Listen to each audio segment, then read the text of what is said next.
Para declarar voto, presidente. Para declarar voto, vereador Lucas Carinhato.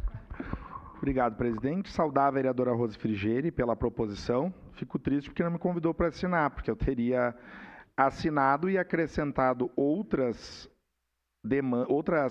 questões, na medida que esse é um tema central do meu mandato, na medida que o tema da pesquisa do meu doutorado é educação e ações afirmativas. Quando nós falamos de educação das relações étnico-raciais, que é o tema principal aqui do pedido de informação, isso não é uma coisa a ser discutida, e sim a ser aplicada. Eu já recebi algumas demandas sobre situações sofridas por estudantes, por profissionais da educação, relacionadas a racismo no município de Caxias do Sul.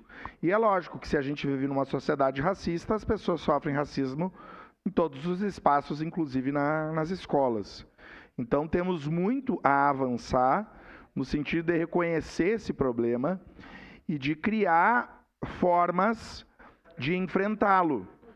Eu estou acompanhando um caso de racismo sofrido numa escola, mas que não foi na rede municipal, foi na rede estadual da nossa cidade. Racismo é crime, né? Não é isso? Então, se um estudante, por exemplo, ele briga na escola e dessa briga ele tem um machucado, tem uma conduta, vai chamar o pai, vai registrar a ocorrência. E quando esse estudante é chamado de macaco, por exemplo, é um crime, isso é um crime. E aí o que faz? Estou falando de um caso, que não é nem da rede municipal, da rede estadual. Mas colono não é crime. Eu não estou desmerecendo, vereador. Colono não é crime. Pode ser tipificado. Mas eu estou falando desse que é. E precisa ser encarado como.